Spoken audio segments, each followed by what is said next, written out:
rules for differentiation, and we're going to be using shortcuts finally. Okay, so there are various rules that you're allowed to use. The first one you're probably most familiar with is that power rule. So rule 1, you might think would be the power rule. Some of you have been using it. You've been saying things like, oh, well, the derivative of x squared is 2x, or whatever. Okay? But that's actually not rule 1. Rule 1 for derivatives in our textbook is this. It's called the constant rule. Not all of these have names, but I'll just write derivative of a constant. And the rule is the derivative of a constant is always 0.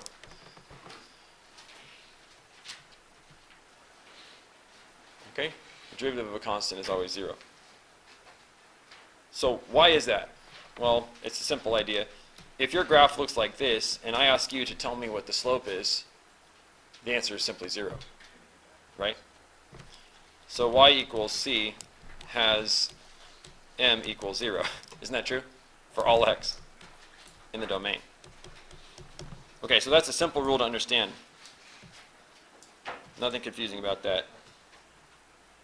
Okay, rule number 2. This is your power rule. Okay, power rule. And it's the one that says if you take the derivative of something to a power, you could do that by taking the n down and then reducing the power by 1.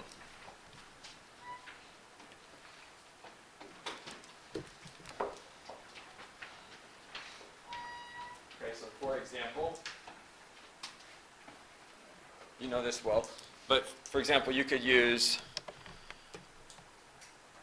let's say, derivative of x cubed would just be 3x squared. So I brought that 3 to the front, and then I just reduced by 1 power. Okay, why does this work? You know, it's a great rule, but what is going on with that? You know, so one of the students in this classroom sat down and proved this. How do you prove something? How do you prove something? What you do is you take the generic situation with no numbers and you try using the rules you've known in the past. So why don't we just try a definition of derivative with x to the n and see what happens. Okay, so I'll have to use a separate page for that. But it's really not a very complicated proof. Okay, so let's go through this. Suppose you wanted to find d dx of x to the n.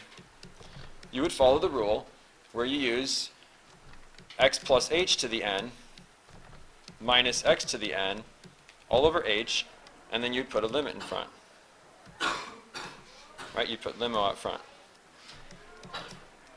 It's just definition of a derivative. Right? Okay, how do you find x plus h to the n, especially when n is not even given? Well, you guys remember the Pascal's triangle? Does this look familiar? Yeah. Okay. A random row in that triangle has the numbers nc0, nc1, nc2, etc., all the way up to ncn. In other words, combinatorials 0 through n provide us with the coefficients.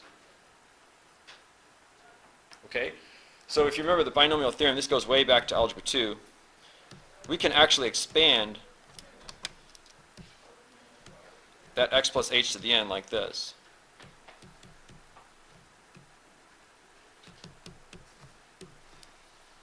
It would look something like this. First it would start with nc0, and then it would be x to the n, h to the 0. The next term would be nc1, and then it would be x to the n minus 1, h to the first. Plus, and then it would go nc2, x to the n minus 2, h squared. So you probably remember this. The idea is that, look, if if you're expanding x plus h to the n, what happens is it goes x to the n, and then it goes down a power, and then the next term with x is less a power, and then it goes down by powers. So, if it was a cube, it'd go x cubed, x squared, x, and then constant, right? Meanwhile, while x is losing power, h is gaining power. You probably remember that. And h is going from 0 power to first power to third power, and so forth. Okay, well, NC0 is 1, and NCN is 1. So the first and last numbers in the Pascal's triangle are always 1, as you know. So what happens is you end up with this situation. Basically, you have x to the n, h to the 0 is just 1, plus, and then you have NC1, x to the n minus 1, h to the first, plus NC2, x to the n minus 2 times h squared, plus, and so on. But all of this ends with minus x to the n. And then you realize, oh, wait a minute, this x to the n cancels out. See? Okay, then what's left, everything has an h in what's remaining. So you can pull an h out. In other words, you divide every single term on top by h. You can divide every single term on top by h, and then the h on the bottom is gone. So just like we always factor out that h.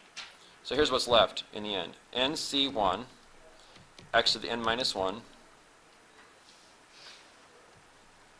plus, and so forth.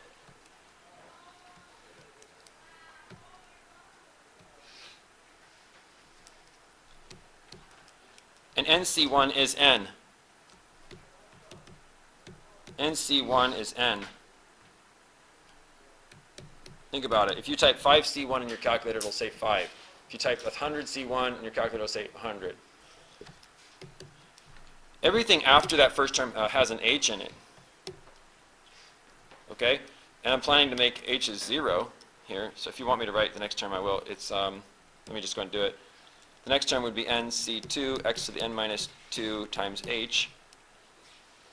And this just goes on and on.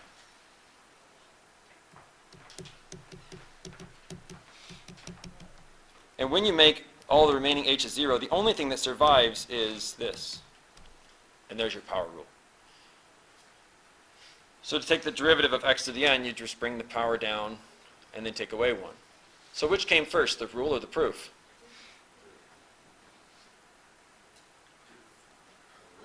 Kind of a tough call. My guess is someone did the definition derivative with x squared and got 2x.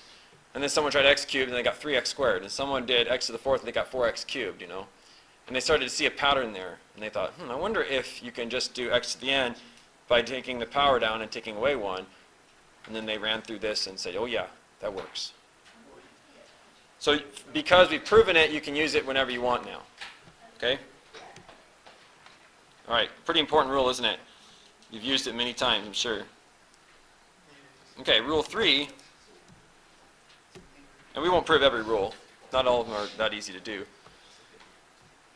Rule 3 is probably something that I don't really need to tell you. But if you have like the derivative of 3 times a function, u is just some function, you can pull that 3 out. Oh, sorry. That was supposed to go into this column. So if you have like derivative of 3 times a function, you can just pull that 3 right out. Okay, we'll skip the proof for it. But I just want to remind you that we did this with limits too, remember? With limits, we said it's okay to pull a number out. You guys remember that rule? Yeah. Well, the derivative is a limit. Right? The definition, think about a derivative. Derivative is a limit. It's limo of a rock at a value. So there's no reason why we can't pull the 3 out. In fact, we can pull the 3 out of almost every calculus operator we have. You can pull it out of a limit. You can pull it out of a summation, those big sigmas. You can pull it out of a derivative. You can pull it out of an integral. The only thing we don't allow is, and maybe there's some others, but we don't allow you to pull the 3 out here, right? You can't pull the 3 out of a function like that. But you can do it with these operators, these ddx and other things. Okay, I'm not sure if that has a name, but we don't need to give everything a name. Let's go to our next rule, rule 4. So rule 4 is the derivative, if you have two functions added, is just going to be the sum of the derivatives. Okay, so the derivative of a sum is the sum of derivatives. So for example, let's say you're doing d dx of, and then I gave you x squared plus x cubed. What we're saying is you don't have to think of x squared and x cubed as a new function. You can just think of it as two functions added, right? So you can just treat this as d dx of x squared plus d dx of x cubed, see? So you would get 2x and 3x squared. So you can treat the derivative of a sum as a sum of derivatives. Why do we allow this? Because we allowed it with limits, right? And this is technically a limit. d dx is a limit. Okay. How about rule?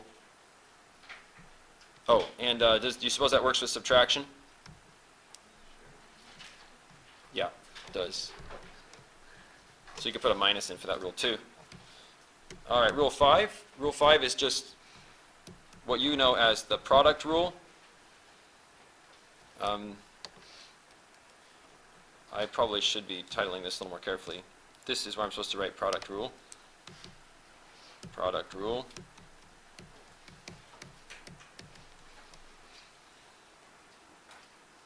And I guess this would be like the sum rule up above. But anyway. You guys remember this rule? This is an interesting one. Let's say you have two functions multiplied. Does anybody remember the product rule? Maybe they can say it out loud.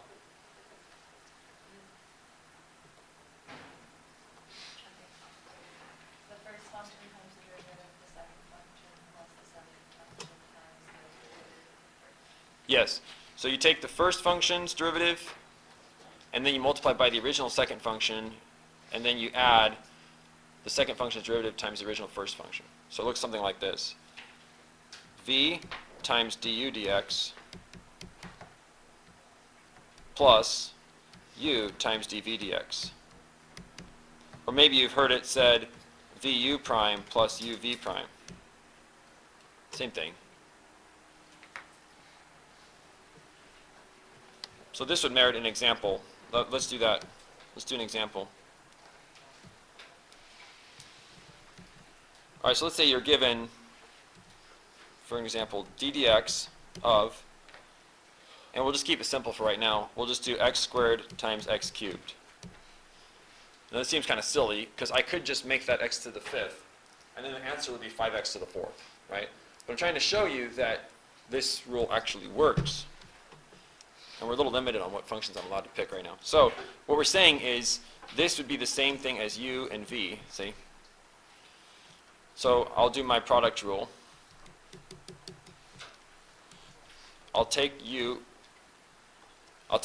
out, and I'll just do derivative of simply x squared. And then plus, and then I'll do it the other way. I'll have x squared on the outside and d dx of x cubed on the inside. Okay, so we leave x cubed as is, but the derivative of x squared is 2x. And now we leave x squared as is, and we take the derivative of x cubed, which is 3x squared. And this gives us 2x to the fourth. And this gives us 3x to the fourth. And then we add them. So 5x to the fourth.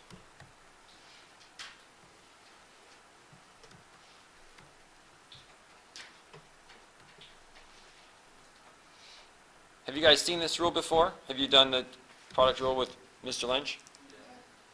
Okay, you probably would never do it on this problem.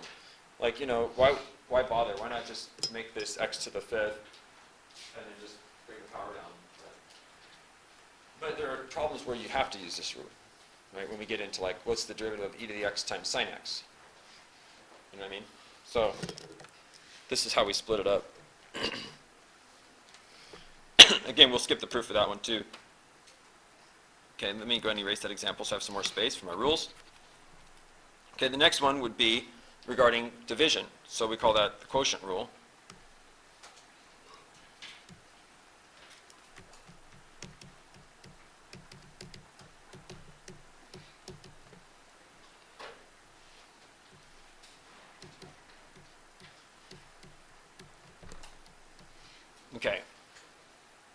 So the way this one works is, notice on the product rule, we had an addition, right? A sum. So you're adding. Well, you probably guessed it. What you would do on this one is some form of subtraction. Okay?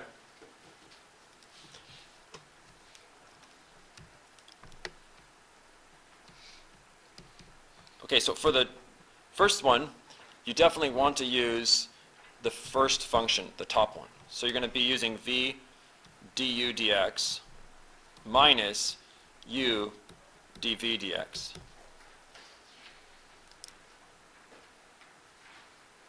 Did I have that right? Oh, no, I have that upside down. Sorry. So I'll teach you an easy way to memorize in a second. So it's, did I have it right? Yeah, that was right. I had it right. Okay, so I usually memorize it with a little acronym. I'll teach you in a minute.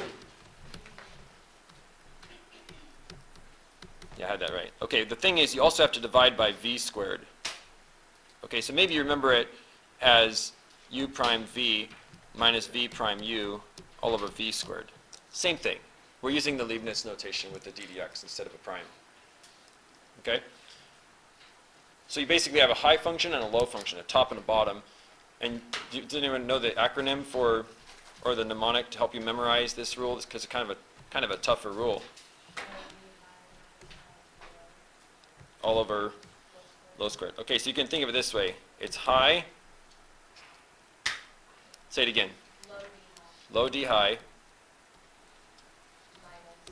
minus high d low all over low squared.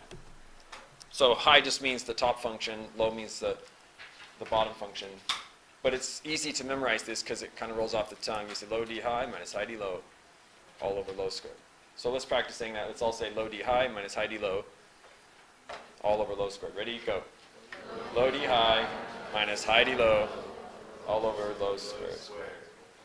Okay. You technically don't need the quotient rule if you know the chain rule and the product and the power rule and the product rule. If you know all those, you can actually get around this issue and not need the quotient rule. But it is kind of a favorite, so we have it in our lessons.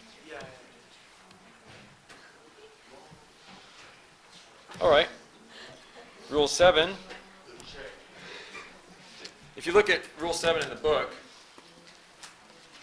in 3.3, you'll see it's really just connected with Rule 2, actually.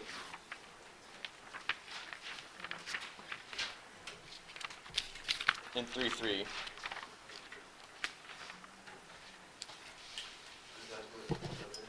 Yeah, it's really just Rule 2 all over again.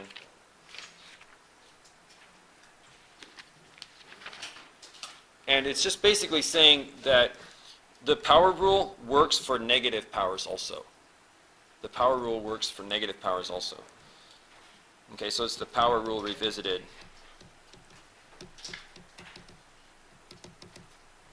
It's just d dx of x to the n equals n x to the n minus 1, where n is negative.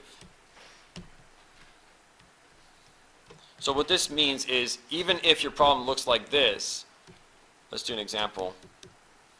D dx of, let's say it says 1 over x squared. You might think, wow, how am I going to do that problem? Well, if you first write it like this,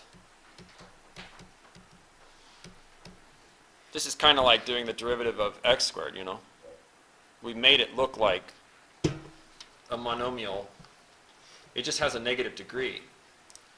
But we can still apply the same rule. Rule 7 is allowing us to bring that negative 2 down and then take away a power from the existing power. So if my power is negative 2, what's 1 less than that? Negative 3. So this would come out to negative 2 over x cubed, see? So Rule 7 is giving us permission to use Rule 2 with negative powers.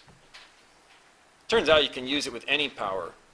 You know, you can use 1/2 power and negative 1/2 power and so forth. Let's try that. How about if you had d dx of 1 over rad x? That looks really intimidating. But it isn't so bad if you write it as what it really means, right? This would be x to the minus half. Good morning. Here's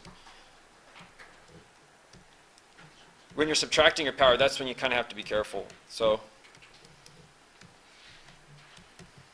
you bring down the negative half, and then you literally are subtracting 1. So negative half minus 1. So it's negative 1 1/2. So this would become a negative 3/2 power. So I'm sure you've been using this rule freely with any power you like, and we're saying that's okay. That's okay. Okay, this brings up a question. Can I leave my answer like this? Square root of x cubed. Or negative 1 over 2x rad x. Can I leave my answers like these with radicals in the denominator? And the answer is yes. We are going to leave radicals in the denominator all year long. So if you're an algebra Nazi and you're against that, I'm sorry. But that's what we're doing. We're going to leave radicals in the denominator. Look through any advanced physics book or calculus book, you'll see radicals all over the denominators. Okay? We'll still stick to the rule that if you're going to answer 2 over rad 5, that should be rationalized. So I would ask that you clean this up before circling it on a test or something. 2 rad 5 over 5. That's common sense. But with expression type answers, it's okay to have the radical on the bottom. Okay? This should have an absolute value. So this first video just basically outlines the 7 rules for differentiation.